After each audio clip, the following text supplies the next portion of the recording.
ویل کیږي چې په یو کلی کې یو ورور او یو خور احمد او فاطمه اوسېدل. احمد او د فاطمې مور 2 کاله مخکې د کینسر په بیمارۍ وفات شوې وه. د وخت تیریدو سره سره د احمد او د فاطمې پلار کامران دویم واده وکړو.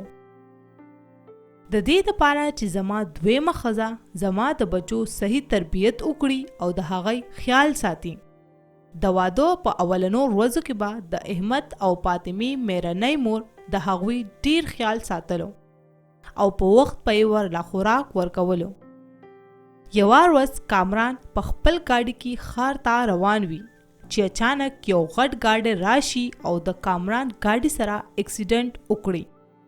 د احمد او فاطمې بابا کامران هسپتال ته یوړي خو څو ورځې پس کامران په هسپتال کې مړ شي.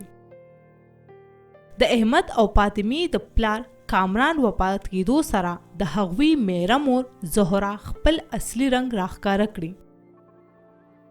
احمد او فاطمې دواړه واورئ اوس مو مور او پلار نشته او چې زه تاسو ته څه وایم هم هغه به کوئ کنې هغه عمل به در سره وکړم چې ټول عمر به یاد ساتئ. یو ورځ احمد خپلې خور فاطمې ته وایي فاطمې اوس خو زموږ مور او پلار وفات شو او موږ یتیمانان شو زموږ به څه کېږي؟ احمده زه ستا مشره خور یم خفه کېږه مه زه به ستا هر قسم خیال ساتمه. د احمد او فاطمې میرنۍ مور ډیره لالچي او ظالمه ښځه وه. کله چې کامران وفات کېدو نو هغه خپل ټول جایداد د احمد او فاطمې په نوم کړی و. په دې وجه د احمد او فاطمې میرنۍ مور د احمد او فاطمې د مخې نه لرې کولو منصوبې جوړول شروع کړل او خپل رور امجد ته یې کال وکړو. څه وخت پس امجد راغلی. امجده کامران خپل ټول جایداد د احمد او د فاطمې په نوم کړی دی. دوی په وخت د مخې نه لرې کول غواړي چې د کامران ټول جایداد مونږ ته پاتې شي. زهرا چې هیڅ فکر ونه کړې زه به ډېر زر د دوی دواړو د مرګ بندوبست وکړم. د دې خبرې اورېدو سره زهرا ډیره خوشحاله شي او د امجد شکریا هم ادا کړي او ورته د پیسو لالچ هم ورکړي. څه وخت پس کله چې احمد او فاطمه خپلې کمره کې اوده او سهار راپاسي نو میرنۍ مور ورته په ناشته کې د بېهوشۍ دوایي واچوي او ډیر په مینه ورته وایي ای بچو نن ما ستاسو دپاره ډیره په مینه ډیره ښایسته ناشته تیاره کړې ده. د دې په اورېدو سره احمد او فاطمه ډیر خوشحاله شي او سوچ شروع کړي چې زموږ میرنۍ مور په موږ ډیره مهربانه شوه او دا دواړه ډیر په خوشحالۍ سره خوراک شروع کړي. د ناشتې نه پس احمد او فاطمه خپلې کمرې طرف ته روان شي خو په تلو تلو کې د کور په برنډه کې بېهوشه شي او راپریوځي. د دوی په لیدو سره امجد خپلې خور ته وایي زهرا زما په خیال چې دی دواړه بېهوشه شو اول داسې کوم چې فاطمه اوچتوم او کوی ته یې غورځوم. په جواب کې زهرا وایي نو امجد بیا انتظار د څه دی؟ د دې نه مخکې چې دی دواړه دوباره په هوش کې راشي اوچت یې کړه او کوی ته یې غورځوه. امجد سمدستي فاطمه اوچته کړي او د کوهي خواته یې یوسي. په دې کې د احمد سترګې کولاو شي او په چغو چغو د خور خواله ورشي.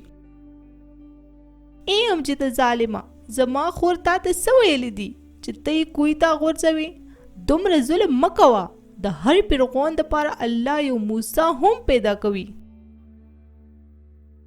امجد زهرا ته وایي زهرا دا څه شو؟ دی څنګه دومره زر په هوش کې راغلی؟ خیر د احمده ته هم ودرېږه ته به هم د خپلې خور حالت ووینې چې زه دې سره څه کوم او که تا چاته هم وویل نو ستا به هم دا حال وي لکه څنګه چې د فاطمې دی. په دې کې امجد فاطمه کوی ته وغورځوي. په دې کې د کوی نه یو आवाज راشي زه به د دې دواړو یتیمانانو بدل ضرور اخلم. په دې کې د کلي ټول خلک د کوی خواله راشي. امجد او زهرا د کلي خلکو ته وایي چې فاطمې خودکشي وکړه او ځان یې کوی ته وغورځولو.